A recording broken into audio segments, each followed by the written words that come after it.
vamos contar um pouco da história de um dos bairros mais importantes da cidade de São Paulo, o Tatuapé.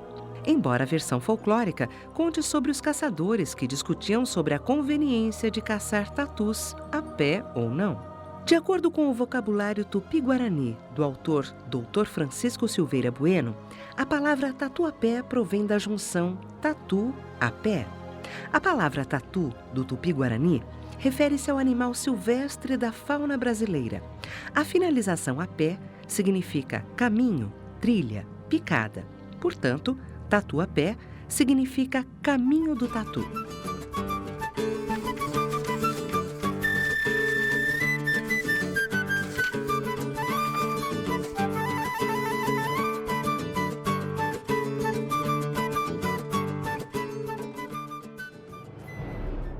Em 20 de novembro de 1530, o rei de Portugal, Dom João III, concede jurisdição a Martim Afonso de Souza sobre todos os integrantes de sua armada e de todos os habitantes do Brasil. Em 22 de janeiro de 1532, São Vicente é fundada por Martim Afonso de Souza e torna-se oficialmente a primeira vila na colônia. Quando o território brasileiro foi dividido em capitanias hereditárias, o capitão recebeu a de São Vicente e a do Rio de Janeiro, retornando a Portugal em 1533. Já Brás Cubas fundou a Vila de Santos e foi governador da capitania de São Vicente por 2 vezes. Em 1560, o terceiro governador-geral do Brasil, Mendes Sá, pediu a Brás Cubas e aos seus homens que subissem ao Planalto. O Brás Cubas subiria ao Planalto em direção ao fundo de suas terras, que era uma sesmaria com 6 quilômetros de frente para o litoral, os fundos a perder de vista. Estes fundos, o Brás Cubas os vasculhou até chegar às margens do riacho Tatuapé, na confluência do rio Tietê, onde se acha o Parque do Piqueri.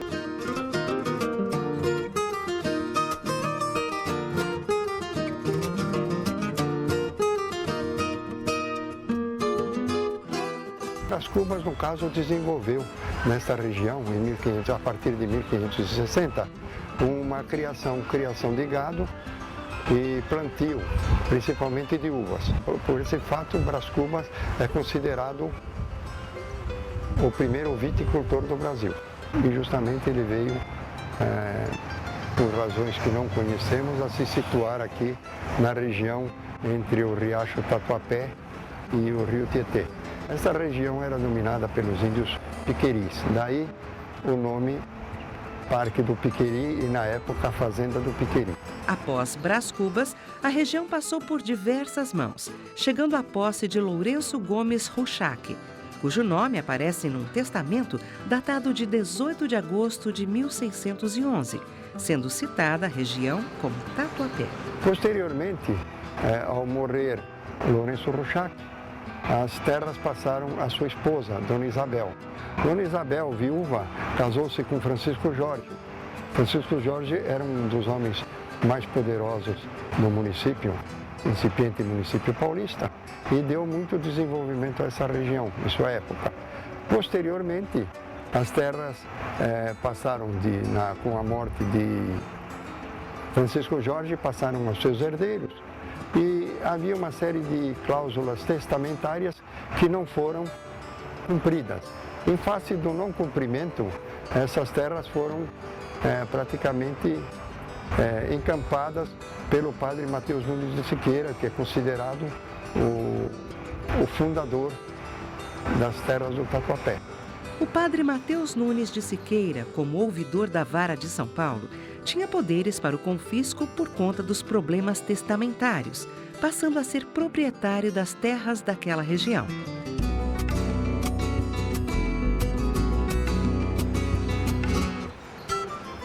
Estamos aqui na parte baixa do Tatuapé, junto à casa do Tatuapé. Hoje, esta casa é uma casa histórica tombada pelo patrimônio histórico e dada à visitação pública. Esta casa ela foi construída pelo padre Mateus Nunes de Siqueira, que é considerado o fundador do Tatuapé. De 5 de setembro de 1668, é considerada a data de fundação do Tatuapé pelos historiadores. Essa data corresponde a uma petição que o padre Mateus Nunes de Siqueira, considerado o fundador do bairro, dirigiu à Câmara Municipal de São Paulo. E esse pedido do padre foi deferido, ou seja, foi aceito. Então o padre passou, a partir desse ponto, desse momento, a contar com um terreno baldio que havia atrás desta propriedade até as margens do rio Tietê. O padre, no caso, ele tinha muita mão de obra escrava e podia dar andamento aos trabalhos agrícolas da sua propriedade. A Casa do Tatuapé foi construída em taipa de pilão, técnica trazida ao Brasil pelos portugueses, que consiste em levantar paredes de barro comprimida com golpes de pilão entre placas de madeira. E essa casa é importante para os tatuapenses porque ela se refere exatamente é o ponto básico onde se deu a fundação do bairro.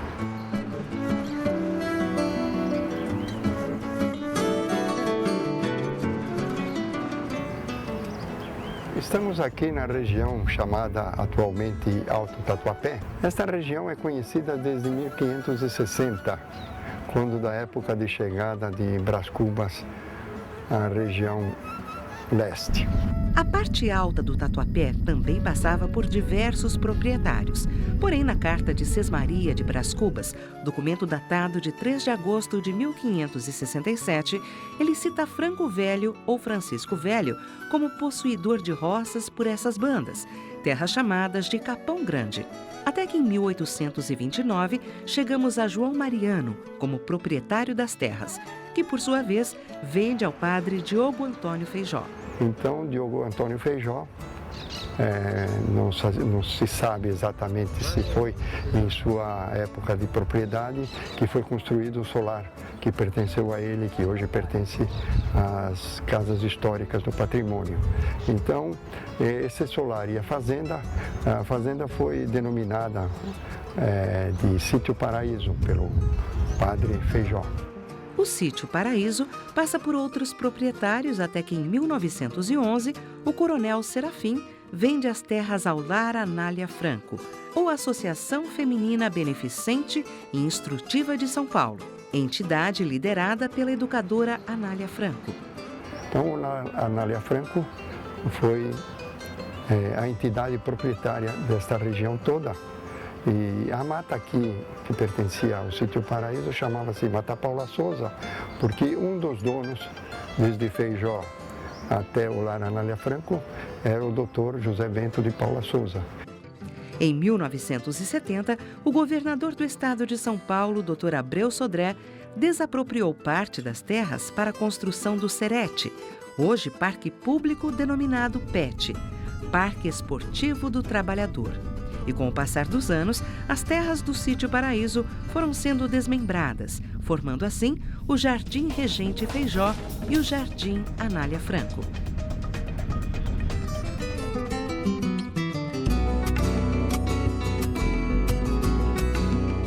A criação de São Paulo se deu em 1554 por influência do padre Manuel da Nóbrega. Ele influenciou o terceiro governador-geral do Brasil, Mendes Sá, a extinguir a vila de Santo André da Borda do Campo e todo o pessoal da comunidade de Santo André da Borda do Campo vir para São Paulo. Então, para engrossar a defesa de São Paulo e para ter mais condições de desenvolver o Planalto. Quer dizer, a civilização brasileira chegava até Santo André e depois dali era o mato, era a borda do mato, a margem do mato. Então isso é o começo de São Paulo e também o começo do Tatuapé. E depois, praticamente, só em 1800 e alguma coisa começa a surgir de novo o Tatuapé. Agora a Penha, com a construção sempre de uma igreja matriz, a Penha ficou um local, um foco. Então, do pátio do colégio a Penha, o Belém, o Brás, o Tatuapé era uma passagem. Então, se criou a Rua da Intendência, é a Rua do Brás. A Rangel Pestana era a Rua do Brás, e a Rua da Intendência era a Celso Garcia, né? Então, por esse caminho é que começou a se desenvolver esse bairro.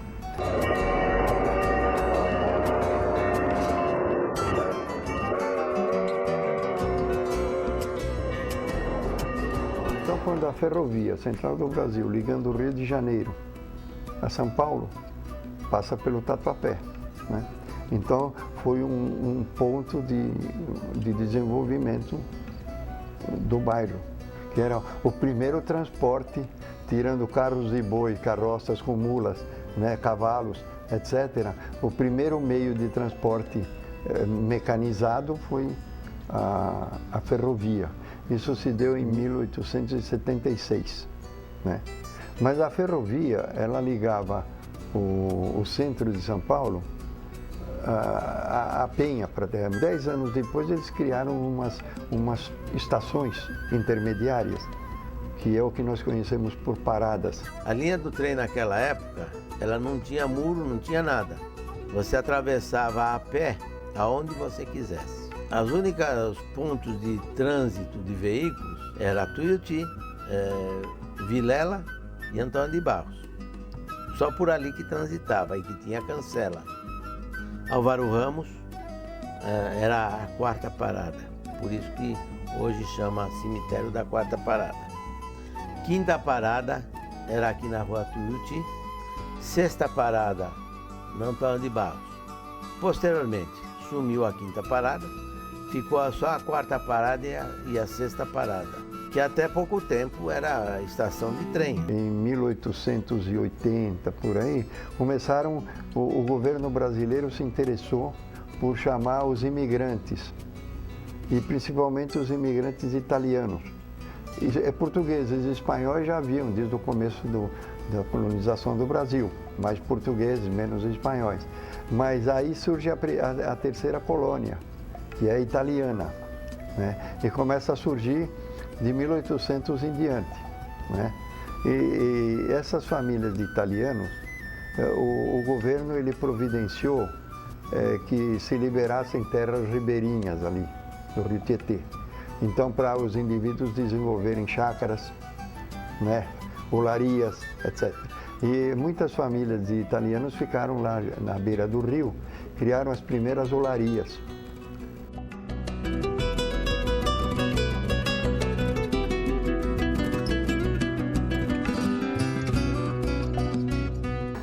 Da Vila Maria, na Penha, havia mais ou menos umas 20 olarias, só para vocês terem uma ideia, entende? Então, muitas famílias famosas de oleiros viveram aqui. E esses tijolos e telhas aqui fabricados no Tatuapé, na região Tatuapé, Penha, Vila Maria, praticamente eram os tijolos que se faziam em todas as casas do município, né? Então, uma das primeiras atividades fortes da região foi a de olaria, material para construção.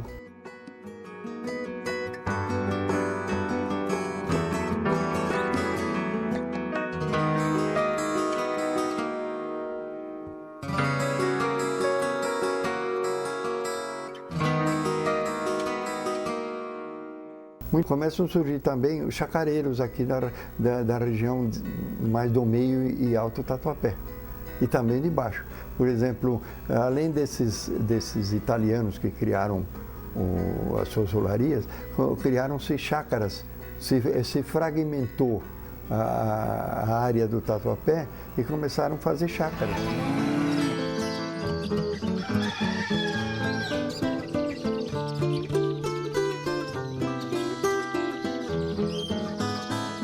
E se plantavam hortaliças, tomates, legumes, verduras, né? Frutas. Tatuapé foi um local de muita fruta, né? Foi um pomar o Tatuapé. Então o Tatuapé, durante esses anos de 1870, 80 até 1940, foi uma região agrícola. Meu bisavô, Benedetto Marengo II, vendeu as propriedades que ele tinha na Itália e com esse dinheiro ele veio para o Brasil, trazendo toda a família. E aqui ele comprou terras aqui no Tatuapé, propriamente na rua Serra de Bragança, e começou o seu cultivo. A família Marengo é oriunda da cidade de Albano Vitiellese, Piemonte, norte da Itália, e ao que se sabe, há muito era conhecida pelo cultivo das uvas, pois já em 1852 recebia da Real Academia de Agricultura em Turino uma medalha pela dedicação ao cultivo da fruta, conferida a Benedetto Marengo, avô do também Benedetto, que chegava às terras do Tatuapé. Paralelamente, como a uva ainda não ia produzir, porque não é uma coisa que faz da noite para o dia, depois dele ter plantado toda a sua cultura, ele trabalhava também em colaboração com o cientista Luiz Pereira Barreto, nas terras de uma senhora matriarca de uma grande família, Dona Veridiana Prado, que era também um grande estudioso, fazia parte, digamos, teórica da coisa. E chegaram a muito bons resultados. Posteriormente, meu bisavô se afastou naturalmente, porque ele já tinha produção própria, e se afastou desse trabalho junto à dona Veridiana Prado. Faleceu muito moço, com a idade de 49 anos, em 1889. Isto é, ele teve de Brasil mais ou menos 15 anos. E deu continuação na obra dele, no trabalho dele, o Francisco Marengo. Este casado com a Emília Marengo, que o nome dos dois, do casal é nome de rua hoje, né? O Francisco Marengo deu um impulso muito grande à chácara, ao estabelecimento Marengo. A chácara da família Marengo era um ponto de atração turística em época de colheita. Famílias inteiras vinham de toda São Paulo para passear e degustar as saborosas uvas Marengo, que chamavam a atenção, inclusive de grandes personalidades da época.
Mas havia uma questão de transporte que havia dificuldade, que eram os tijolos, telhas, né? E isso aí foi resolvido relativamente bem por meio dos barqueiros do Rio Tietê, né? Veio uma família da Itália, Frassi, ele veio e instalou um estaleiro aqui no fundo da Rua Tuiuti, junto ao Rio Tietê, onde é o Parque do Piqueri hoje. Ele fez seu estaleiro lá e começou a fazer barcos lá. E isso aí o Rio Tietê serviu muito bem para transportar esse material. Ele fazia barcos de 12 e 16 metros, enormes, né? Eu passei nesses barcos também quando era garoto, né? Eles tinham mais ou menos 2 metros de largura por 16 metros de comprimento. Depois o rio se tornou muito poluído, né? E os meios de transportes foram mudando com os caminhões, etc., né? Então, praticamente a atividade ficou...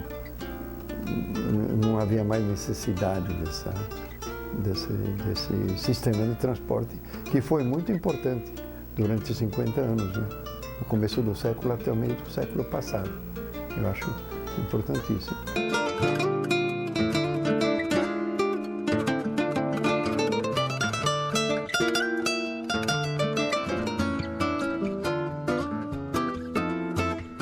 Também, por exemplo, a educação. E aí como é que fica? Tinha os oleiros, os chacareiros, tinha os seus filhos, como é que ia ficar? Então começaram a se criar as primeiras escolas. Em 1901, 1902, começaram a se criar algumas escolinhas aqui na região da Celso Garcia, para servir esse pessoal. Eram pouquinhas famílias, tudo, mas tinham que ter escola, os filhos, né? Então, os filhos dos oleiros, eles vinham às escolas ali perto hoje onde é o Largo São José do Maranhão. Foi a primeira escola do Tatuapé, foi criada ali. Mais tarde, um pouco, em 1910 mais ou menos, se criou uma escola onde aqui a Maria Eugênia, a Rua Maria Eugênia, ao lado da Rua Tuiuti, onde fica o Banespa lá mais ou menos, né? Depois teve outras escolas naquele local. As primeiras escolas eram escolas assim, de primeiras letras, que a gente chama, de primário, né? Escolas de 4 anos, aquela escolinha de primário, né? Não havia ginásios, não havia colégios, em Tatuapé. Os ginásios começaram de mais ou menos 40 em diante.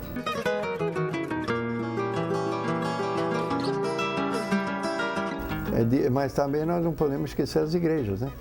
Simultaneamente iam sendo criadas igrejas, né? Que o povo era muito católico e precisava das igrejas, né? Os padres então começavam a se fixar por aqui. Além da igreja da Penha, começaram a criar as primeiras capelas, as primeiras igrejas aqui. Uma das primeiras foi essa da Silvio Romero, 1899, um ano antes do começo do século passado. Depois se criou, em 1904, a do Bom Parto.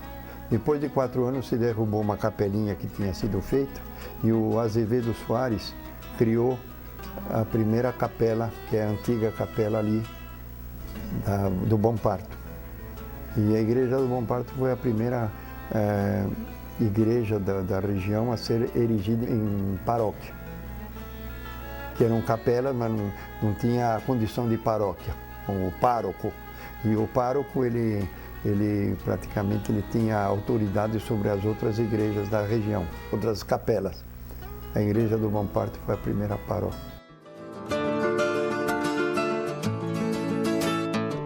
Até 1940 ainda se encontravam algumas vacarias aqui, né? O sujeito comprava leite na porta da chácara. O sujeito tinha meia dúzia de vacas lá e comercializava o produto nas ruas do bairro, né? Muitas famílias se dedicaram a esse tipo de trabalho.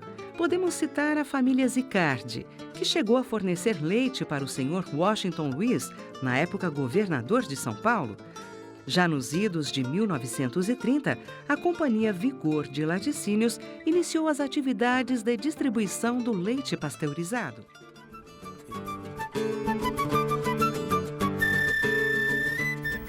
Em 1901 começa a surgir os bondes elétricos, né?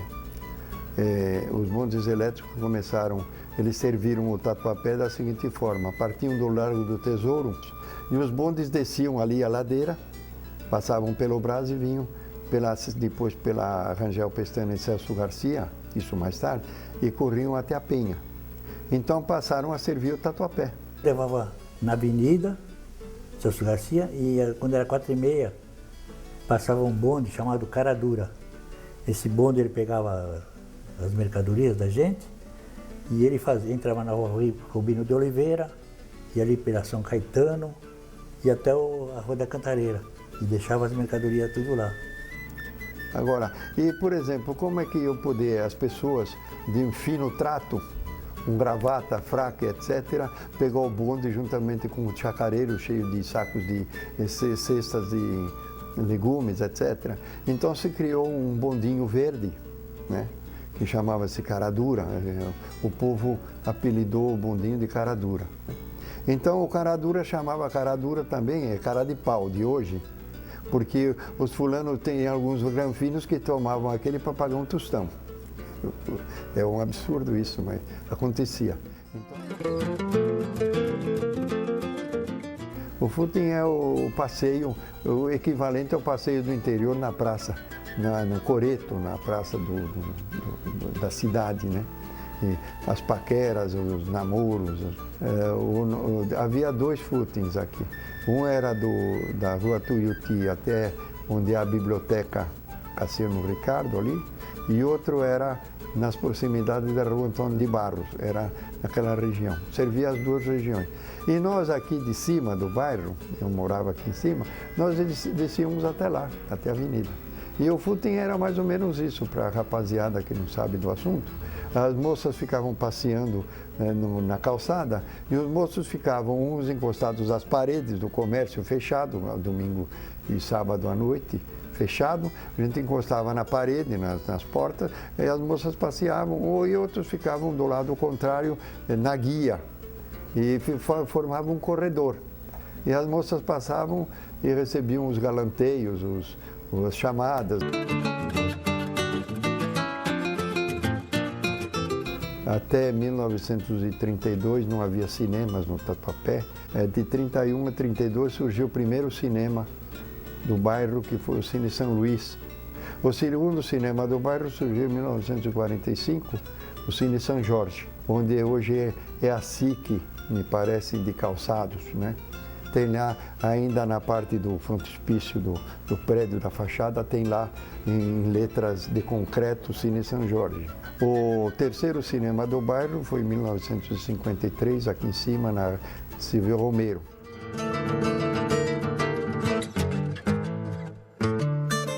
O Guarani era um clube da várzea cujos atletas ganharam algumas São Silvestres. Eram atletas muito bons, era um clube muito bom, muito bem formado.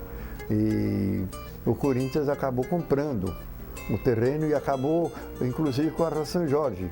Juntou os dois lados e tomou a rua, não sei de que forma, mas tomou. Então ficou com os dois lados e pôde aumentar o balneário, aquela parte, né? O Corinthians veio em 1926 para o Tatuapé. Ele começou lá no Bom Retiro. Por que veio para o Tatuapé? Porque o Tatuapé, as terras eram quase dadas de graça. Às vezes nem dada você não queria. Então era muito barato e o Corinthians era um clube muito pobre. Então ele comprou o terreno da família Assad Abdallah. Então o que acontece? O Corinthians veio em 1926 e em 1928 ele já tinha feito o campinho que hoje a gente chama de fazendinha, né?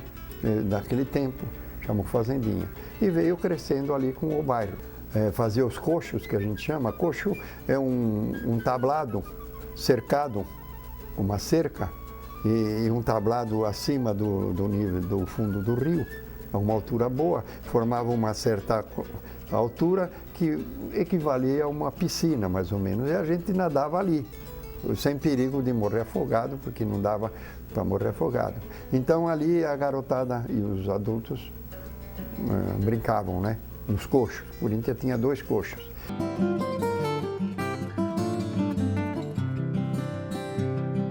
O primeiro desenvolvimento industrial de São Paulo se deu mais ou menos na região do Brás, naquela região. Por quê? Porque é ali que chegavam os imigrantes, na Estação do Norte, chamada Estação do Norte, que hoje é Estação Roosevelt. Os imigrantes chegaram com conhecimentos técnicos e a experiência industrial europeia. Aos poucos, formaram oficinas e indústrias e, após alguns anos, com significativo desenvolvimento, as indústrias necessitaram de maior espaço físico. Agora, como eles iam crescer? Uma fábrica montada no Brasil crescer fisicamente, se ela foi cercada por casario. A fábrica estava aqui cercada por casario, o casario dos operários que moravam lá. Então não tinha meios de crescer. Você tinha, para aumentar uma fábrica, você tinha que comprar um quarteirão de casa, derrubar e fazer a fábrica maior, o que é inviável, né? Então as fábricas, de um certo momento em diante no Brás, começaram a procurar outros locais. Qual era o local que tinha melhor condições para eles instalarem suas fábricas e aumentarem seus terrenos? Era o Tatuapé.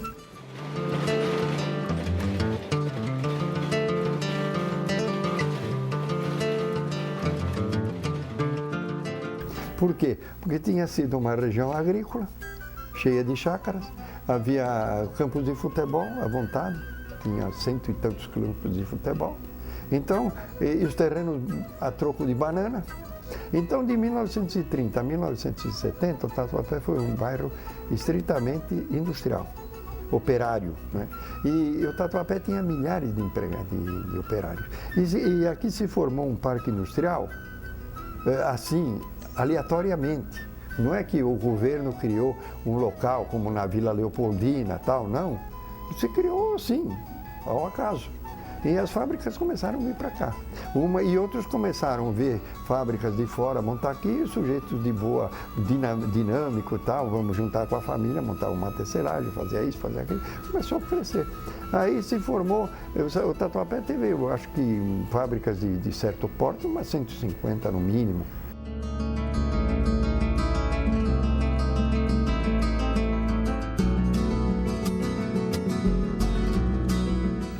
Tivemos fábricas de tudo quanto foi coisa, de produtos pequenos até produtos grandes. Cerâmicas, né?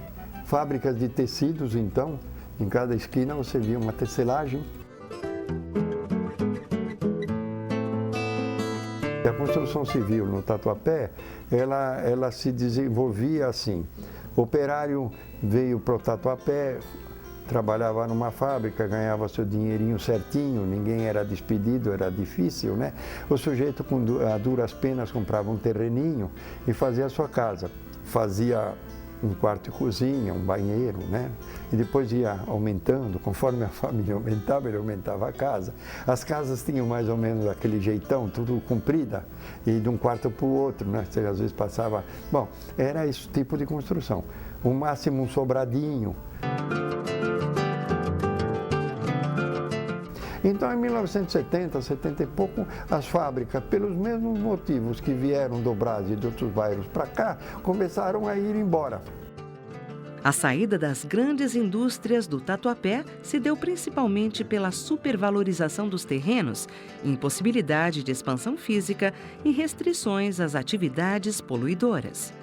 Outra coisa, as fábricas faziam lá seus campos esportivos, davam lazer para os seus operários. A mão de obra no interior é mais barata, pressão sindical menor, fiscalização menor, incentivos fiscais, incentivos dos impostos. Às vezes o terreno dado de graça. O sujeito vendeu aqui um terreno na Anália Franco por 5 mil metros, um preço de ouro, e pegou um terreno de graça em São Manuel, em Campinas ou em outro local.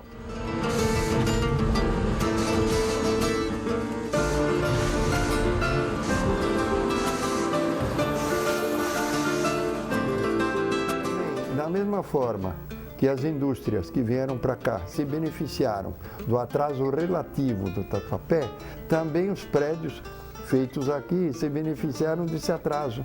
Como o Tatuapé começou a se desenvolver mais tarde, 20, 30 anos depois, os prédios também, a construção civil, já estava num outro estágio tecnológico da construção. Então aqui começou a se fazer prédios com playground, com piscina, com isso, com aquilo. Você vê no Brás ainda prédios que o indivíduo ainda chega no prédio com a chave da rua, né? Ele sobe pela escada e tal. Aqui não, aqui começaram a se fazer prédios com jardins na frente, depois já num certo tempo, né? Nos anos esta parte, então prédios de alto padrão.